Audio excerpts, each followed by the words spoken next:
اعوذ باللہ من الشیطان الرجیم بسم اللہ الرحمن الرحیم اللہم صلی علی محمد وعلی آل محمد کما صلیت علی ابراہیم وعلی آل ابراہیم انک حمید مجید اللہم بارک علی محمد وعلی آل محمد کما بارکت علی ابراہیم وعلی آل ابراہیم انک حمید مجید۔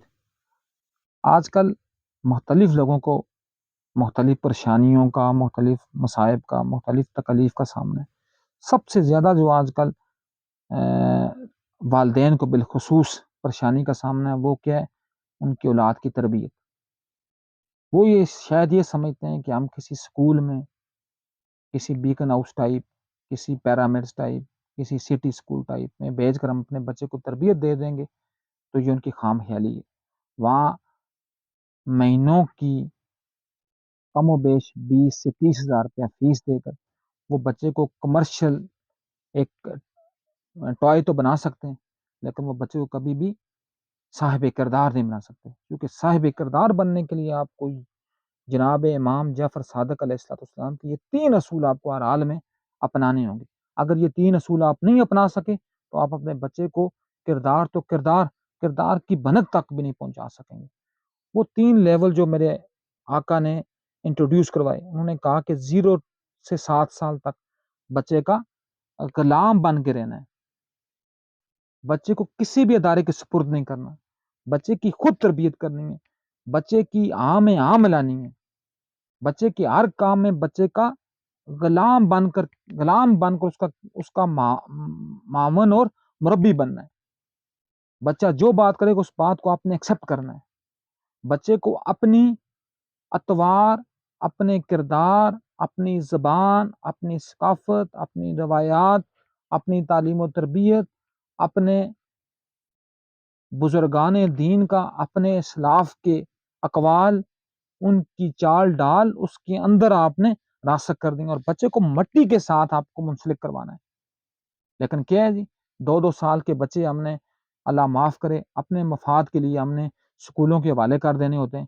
وہاں وہ پہلے پلے گروپ میں جاتے ہیں، اور وہاں بھی میں نے مختلف پلے گروپ جب دیکھے، ای سی سی سینٹر دیکھے، تو وہاں کیا ہوتا ہے، مٹی میں ان کو، اور وہ کہتے ہیں کہ اس سینڈ میں جا کر وہ کھیلیں گے جی، یہ کریں گے وہ کریں گے۔ 40-50 ہزار روپیہ والدین سے لوٹتے ہیں، سمیٹتے ہیں، اور بچوں کی تربیت وہ کرتے ہیں کہ الامان الفیس، اللہ پاک معاف فرمائے۔ اور پھر وہ اس کے بعد جب وہ پروموٹ ہوتا ہے تو وہ پتہ نہیں پلے گروپ میں جاتا ہے، پھر وہ کے جی میں جاتا ہے، پھر وہ پتہ نہیں اپنا مونٹیسوری میں جاتا ہے، پھر وہ پتہ نہیں پریپ میں جاتا ہے، درمیان میں کوئی اور ایک گند بلا بھی ہوتی ہے، اور پھر 5-6 سال کی اس ریاضت کے بعد وہ 1 کلاس میں جاتا ہے۔ اور جب وہ 1 کلاس میں جاتا ہے، جب وہ 7ویں درجے 7 سال میں جا کر جب یہ یہاں پہنچتا ہے تو وہ اس سسٹم کا نکارہ ترین پرزہ بن چکا ہوتا ہے۔ پھر وہ ایک مشین رہتی ہے، وہ انسان نہیں رہتا۔ تو دوسرا درجہ پھر مولا نے جو فرمایا، مولا نے کہا کہ 7 سے 14 سال کی عمر تک بچے کو اپنا غلام بنانا ہے۔ یہ عمر ہے، میں different under graduate, post graduate classes میں یہ بات ببانگ دول کہہ چکا ہوں کہ ہم لوگ آپ کی تربیت کیسے کریں، کیونکہ ان سکولوں نے، ان کالجوں نے آپ کو اتنا بگاڑ چکا ہے کہ ایک 6 ماہ کے سیمسٹر میں how it possible for a teacher کہ وہ اس چیز کو ری جنریٹ اور ری برتھ کرے، وہ تو اس کو، بلکہ وہ اتنا بھی کر لے اس کے لیے بہت بہتر ہے کہ وہ اپنی کلاس میں ایک ڈسپلنڈ وے نکال دے۔ لیکن کیا ہے کہ ہم نے اس 7 سے 14 سال کے عرصے میں بچے کا بیڑا غرق کر دینا ہوتا ہے۔ ہم اس 7 سے 14 سال کے عرصے میں بچے کی ہر جائز ناجائز خواہشات پوری کرتے ہیں، اس کو موبائل لے دیتے ہیں، اس کو سکولوں میں ڈسکرمنیشن سکھاتے ہیں، اس کو سکولوں میں دوسروں کے ساتھ نفرت کرنا سکھاتے ہیں، اس کو سکولوں میں کمپٹیشن سکھاتے ہیں، اس کو یہ کہتے ہیں کہ تم نے 99% نمبر لینے، تو وہ کیا بن جاتا ہے، مشین بن جاتا ہے، اور وہ پھر آپ کا غلام نہیں، آپ کا آقا بن جاتا ہے۔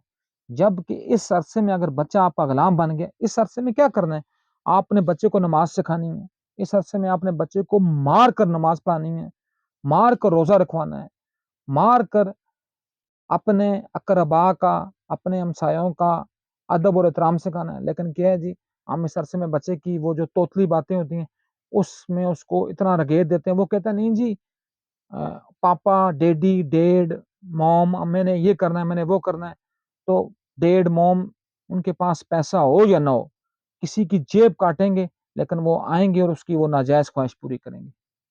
اس کو امی ابا کا کنسپٹ دینے ہی نہیں ہے، اس کو ماں باپ کا کنسپٹ دینے ہی نہیں ہے، اس کو محبت اور احترام کا کنسپٹ دینے ہی نہیں ہے.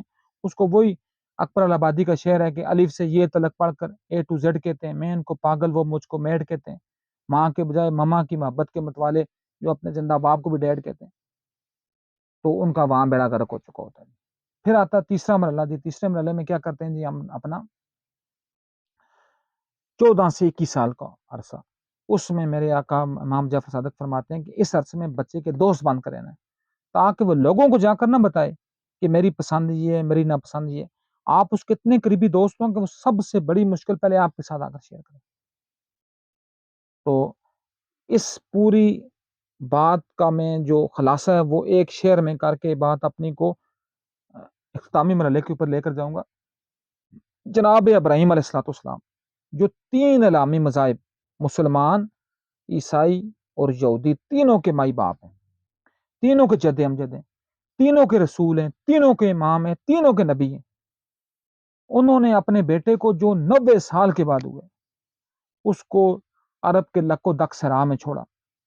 ٹھیک ہے، جب وہ بچہ لک و دک سرا میں اپنی ماں کے ساتھ ایڑیاں رگڑ کر زمزم وہاں سے نکلا، آبادی کریٹ ہوئی، آبادی بنی، پھر اللہ نے حکم دیا جب بچہ جوان ہو رہا تھا کہ بچے کے پاس جاؤ اور جا کر اس کو میرے نام پر اس کو ذبح کرو. ابراہیم علیہ السلام 3 دن تک خواب دیکھتے رہے. 3 دن کے بعد جب وہ اپنے بیٹے کو اس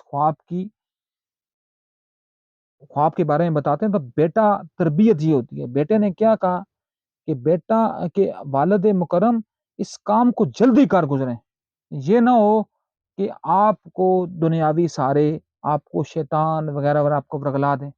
اور پھر جب بچے کو لے کر جاتے ہیں تو کیا کہتا ہے بچہ، قربان جائیں اس بچے کے اوپر، وہ کہتا ہے جی اے والد مکرم اپنی آنکھوں پر پٹی باندھ لیں تاکہ محبت پدری آپ کو مجھے ذبح کرنے سے نہ روک سکے. تو پھر علامہ اقبال ویسے تو نہیں چیخ اٹھے، کیا فرماتے ہیں کہ یہ فیضان نظر تھا کہ مکتب کی کرامت تھی، سکھائے کس نے اسماعیل کو آداب فرزندی. کون سے اسکول میں اسماعیل گیا تھا، کون سے کالج میں اسماعیل گئے تھے، کون سی یونیورسٹی میں اسماعیل گئے تھے؟ یہ کیا تھا؟ یہ فیضان نظر تھا جس سے اسماعیل علیہ الصلوۃ والسلام بنے، جس سے اسماعیل محمد مصطفیٰ صلی اللہ علیہ وآلہ وسلم کے جد امجد بنے. خدا را اپنے بچوں کی تربیت ابراہیمی اصول کے اوپر کریں، خدا را اپنے بچوں کی تربیت اسماعیلی اصول کے اوپر کریں. اگر اس اصول کے اوپر آپ کریں گے تو بچے آپ کے قدم بوسی کرتے ہوئے فخر محسوس کریں گے. وہ دیکھیں نا کہ مشہور و معروف آپ نے بنی اسرائیل کی بات سنی ہوگی کہ ایک وہ کسی جگہ جا رہے تھے تو راستے میں طوفان اور آندھی آئی تو وہ انہوں نے غار ایک میں پناہ لی. اور پھر کیا ہوا جی کہ بارش سے ایک پتھر آیا اور لڑک کر غار کے دانے پر آ کر کھڑا اس کے دانے پر کھڑا ہو گیا اور دانہ بند ہو گیا. 3 بندوں نے اپنی اپنی نیک خواہشات اللہ کے آگے پیش کی اور اللہ سے ان کے صدقے، ان نیکیوں کے صدقے اللہ سے مانگا. میں صرف ایک کی بات کروں گا.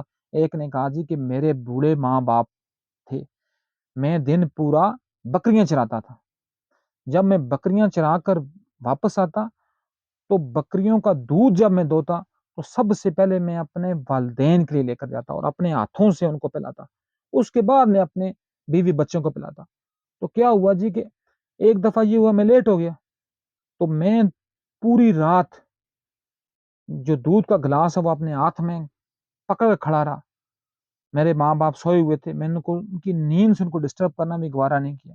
جب صبح ان کی نیند بیدار ہوئی تو انہوں نے جب مجھے کھڑا ہوا دیکھا تو ان کے جو چہرے تھے وہ فرتے ان بساط سے وہ کھل اٹھے.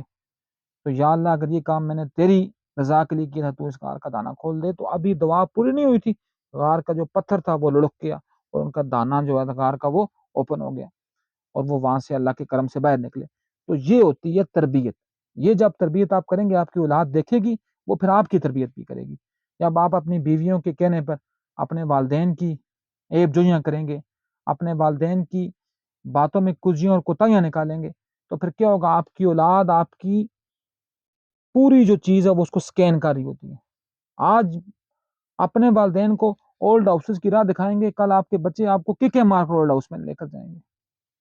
آج آپ اپنے والدین کے دست و بازو بنیں گے، ان کے پاؤں کے اوپر اپنا سر رکھیں گے، تو کل آپ کی اولاد آپ کے پاؤں کے نیچے اپنے ہاتھ رکھے گی۔ تو اس لیے خدا را کوشش کریں اپنی اولادوں کو بڑے سکولوں، بڑے کالجوں، بڑی یونیورسٹیوں، لوگوں کی نمود و نمائش سے نکالیں باہر، ان کی تربیت اس پیغمبری اصول پر کریں، اس امام کے اصول پر کریں کہ ان کو 7 سال تک کہیں بھی ان کو نہ بھیجیں، ان کو اپنی تربیت ان کے اندر راسخ کریں۔ جس طرح کہتے ہیں نا، جس طرح